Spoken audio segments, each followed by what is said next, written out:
کئی لوگوں کے مسلسل میسیجز سوشل میڈیا پر بے قراری اور بے چینی دیکھی جا رہی ہے، اور سب کی طرف سے سوال ہماری طرف آتے ہیں کہ کیا کرنا چاہیے، کیا کرنا چاہیے۔ کبھی حضور پاک کے نام پر گستاخی، کبھی قرآن پاک کو لے کر اسلام کو، مسجدوں کو، یہ پورا کا پورا ایک دجالی نظام ایکٹیو ہو گیا ہے۔ سب کے سب ہاتھ دھو کر پیچھے پڑے ہیں، ان کا ٹارگٹ صرف اسلام اور مسلمان ہے۔ کیا ہوگا ہمارا؟ یہ پوری طاقتیں جھونک دیں گے ابھی ہندوستان میں۔ رولنگ پارٹی ان کی ہے، حکومت ان کی ہے، ڈپارٹمنٹ بھی ان کی طرف سے، ساری طاقت و قوت، دولت، سب سیاست ان کے پاس ہے۔ ان غریب نہتے مسلمانوں کا مستقبل کیا ہوگا؟ قرآن کی آیت میں نے اسی لیے پڑھی خطبے کے بعد، اللہ فرماتا ہے یریدون لیطفئوا نور اللہ بافواہہم، کچھ خبیث یہ چاہتے ہیں کہ اپنے منہ کے پھونکوں سے اللہ کے چراغ کو بجھا دیں۔ لوگ یہ چاہتے ہیں کہ اپنے منہ کے پھونک سے اللہ کے چراغ کو بجھا دیں۔ اللہ کا چراغ اسلام ہے، اور اللہ فرماتا ہے واللہ متم نورہ، اور اللہ اپنے نور کو مکمل کر کے رہے گا۔ یہ دین پوری دنیا پر غالب آ کر رہے گا، چاہے تمہیں پسند ہو یا نہ ہو۔ کیا بات، بے شک بے شک، سبحان اللہ سبحان۔ نفرت میں تم کڑتے رہو، جلتے رہو، لیکن اسلام کی فطرت میں قدرت نے وہ لچک دی ہے، جتنا ہی دباؤ گے اتنا ہی وہ ابھرے گا۔ اے میرے غیور نوجوانوں، جو بے قراری کے عالم میں جی رہے ہیں، جو سراسیمگی تمہارے درمیان پھیلی ہے، جو ڈر اور خوف کے ماحول میں تمہیں آج جس کیفیت نے مبتلا کیا ہے، میں ایک بات عرض کروں گا، کچھ نہیں ہونا ہے۔ اسلام کا کچھ نہیں بگڑے گا، میرے رسول کی ذات کا کچھ نہیں ہونا ہے۔ ایک نقطہ بھی عیب کا میرے آقا کی ذات پر نہیں آنا ہے، اور نہ ہی قرآن کا کوئی حرف بدلنا ہے، نہ ہی رب ذوالجلال کی طاقت و قوت کے ایک ہلکے ذرے تک بھی ان دنیا کے کمینوں کو پہنچنا ہے۔ کچھ نہیں ہونا ہے۔ جو کچھ بھی ہو رہا ہے یہ ہمارے اور تمہارے امتحان کا وقت ہے۔ جو کچھ بھی ہو رہا ہے یہ ہماری آزمائش، ورنہ اسلام وہ کسی کھیتی میں اگنے والا چھوٹا پودا نہیں ہے جسے کوئی بھی پکڑ کے ہلا دے۔ اسلام اس عظیم درخت کا نام ہے جس کی جڑیں تحت الثری میں، شاخیں اوج ثریا پر، اس کا تنا تو دور کی بات، اس کا پتا نہیں ہلا سکتے، اور ہر زمانے میں اسلام کو مقابلوں سے، منکرین سے اور دشمنوں سے مقابلہ رہا ہے، لیکن ہر دور میں اسلام پھلتا پھولتا رہا ہے۔ اور آج بھی کان کھول کر کے سن لے وہ ظالم، تم پوری طاقتیں لے کر کے بھی میرے اس دین کا کچھ نہ کر سکو گے۔ زیادہ سے زیادہ ہماری گردنیں مار سکتے ہو، زیادہ سے زیادہ ہمارے بچے مار سکتے ہو، زیادہ سے زیادہ بلڈوزر چلا کر کے یہ بلڈنگیں توڑ سکتے ہو، لیکن ایک بات یاد رکھنا، ایک چراغ بجھاؤ گے مولا 100 چراغ روشن کرے گا، بے شک 100 چراغ روشن کرے گا۔ اور ہمارا معاملہ تو یہ ہے میرے عزیزوں، میں ڈر اور خوف سے تمہیں نکالنے کے لیے بات کر رہا ہوں۔ ڈر اور خوف سنیوں کو تو زیب دیتا بھی نہیں جی، اور جس کے نگہبان اعلیٰ حضرت ہوں، اور وہ اپنے درس میں یہ ہم سب کو سمجھاتے بھی ہوں، خوف نہ رکھ رضا ذرا تو ہے عبد مصطفیٰ، خوف نہ رکھ رضا ذرا تو ہے عبد مصطفیٰ، تیرے لیے امان ہے، تیرے لیے امان ہے۔ نعرہ تکبیر، نعرہ رسالت، نعرہ غوثیت، مسلک اعلی حضرت، کلام اعلی حضرت۔ عزیزوں، سنیوں کو تو ڈر زیب نہیں دیتا۔ اور پھر میں آخری جملہ یہ اس ڈر اور خوف کے لیے جو استعمال کیا جاتا ہے اس کی بھی وضاحت کر دوں۔ ہمارے بچے اب سنبھل چکے ہیں الحمدللہ۔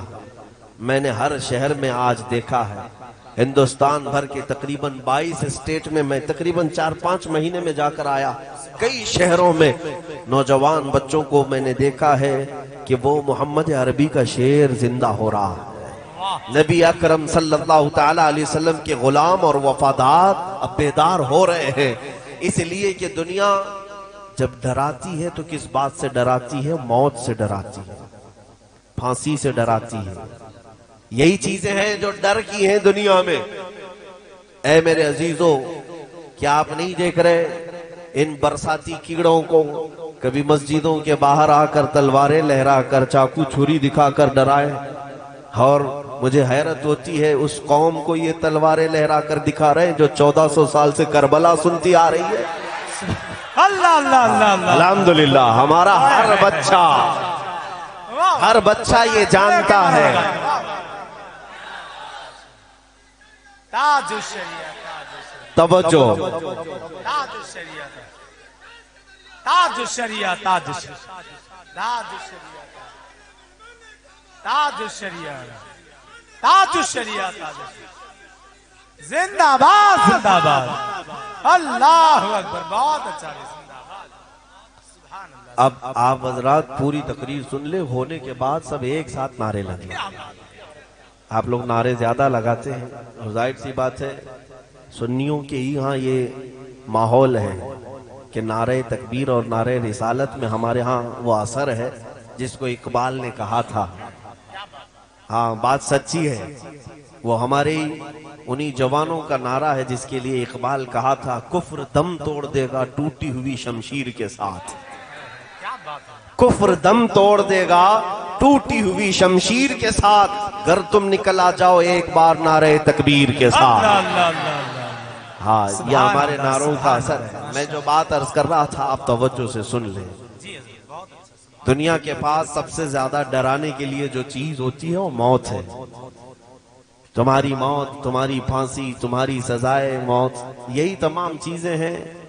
لیکن میرے عزیزوں، نوجوانوں، میرے بچوں، آپ سے یہ بات میں عرض کرنا چاہوں گا، موت تو آنی ہے، اس بات میں کسی کو اختلاف نہیں۔ آج یا کل ملک الموت ہمارے گھر بھی آنے ہیں۔ پاؤں رگڑ کر کے اپنے بستر پر یا ہاسپٹل پر مر جانے سے تو بہتر ہے میرے مصطفیٰ کی عزت پر قربان ہو جائے۔ اس سے بہتر موت کیا ہو سکتی ہے؟ ہاں ادھر موت آئے تو سمجھ میں نہیں آتا کوما میں آئی کہ کینسر میں آئی کہ کس میں آئی، لیکن حضور کی محبت میں آئے تو اتنا تو پکا ہے کہ روح نکلنے سے پہلے سرہانے وہ ضرور تشریف لاتے ہیں، وہ ضرور تشریف لاتے ہیں۔ تو موت کا ڈر اور موت کا خوف اپنے سینے سے نکالو، اور پھر ببانگے دہل یہ دنیا کو بتاؤ کہ اسے موت سے ڈراؤ جو جینا چاہتا ہے، جسے جینے کا شوق ہے اسے موت سے ڈرانا چاہیے۔ اور ہم تو روز رات اس انتظار میں سوتے ہیں کہ اگر روح نکلی تو میرے مصطفیٰ کا دیدار ہو جائے۔ ہم قبر میں بھی جاتے ہیں تو نبی اکرم صلی اللہ تعالی علیہ وسلم کے دیدار کی غرض لے کر کے جاتے ہیں۔ بہرحال جو بات میں عرض کر رہا ہوں وہ توجہ سے سنیں کہ اسلام کا کچھ نہیں بگڑے گا، قرآن کا کچھ نہیں، رسول پاک کی ذات کا حال تو یہ ہے، یہ ہزار بھونکتے رہیں کچھ نہ ہونا ہے، رہے گا یوں ہی ان کا چرچا رہے گا، رہے گا یوں ہی ان کا چرچا رہے گا، پڑے خاک ہو جائیں جل جانے والے، یا رسول اللہ تو گھٹائے سے کسی کے نہ گھٹا ہے نہ گھٹے گا، جب بڑھائے تجھے اللہ تعالیٰ تیرا، مٹ گئے مٹتے ہیں مٹ جائیں گے آدھا تیرے، نہ مٹا ہے نہ مٹے گا کبھی چرچا تیرا۔ حضور پاک کی ذات کا بھی یہ کچھ نہ کر سکیں گے، لیکن اتنی بات ضرور ہے کہ تمہارا اور ہمارا امتحان ہو رہا ہے۔ یہ جو حالات پیدا ہوئے، اسلام ختم نہیں ہونا ہے، نہ قرآن کو اور نہ ہی رسول پاک کی سیرت کو، یہ سب برقرار رہیں گی چیزیں، لیکن تمہارا اور ہمارا امتحان ہے۔ ظالموں کو گردن پر ہمارے مسلط کیا جاتا ہے، دشمنوں کو ہمارے اوپر مسلط کیا جاتا ہے ہمارے امتحان کے لیے۔ اب ان کا انجام کیا ہوگا وہ تو دنیا دیکھے گی، لیکن اے میرے عزیزو اس امتحان کی گھڑی میں اب یہ دیکھا جائے گا کہ بغیر صرف اور صرف ٹوپی اور داڑھی کے نام پر مسلمان ہے یا پھر حقیقت میں اپنی جان سے حضور کے لیے قربان ہے۔ ہاں اب یہ سب آپ کو ایک سال کے اندر دیکھنا بڑے بڑے چہرے سامنے آنے لگ جائیں گے۔ یہ امتحان کی گھڑی اس لیے آئی ہے کہ یہ پتہ لگ جائے کہ اس جماعت میں کتنے کھرے ہیں اور کتنے کھوٹے ہیں۔ حضور پاک صلی اللہ تعالی علیہ وسلم کی ناموس کے لیے، قرآن کی عظمت کے لیے اور اسلام کی بلندی کے لیے ان حالات میں وہی ڈٹا رہے گا، وہی جمع رہے گا جو کھرا ہوگا، اور جو اندر سے کھوٹا ہے وہ جلدی سے پارٹی بدل لے گا۔ ہاں آج پارٹی بدلنے کا زمانہ ہے، فوراً ادھر گنگوتری میں چلے جائیں، نہا لیں اور سب گناہ پاک ہو جائیں گے ان کے عقیدے کے اعتبار سے۔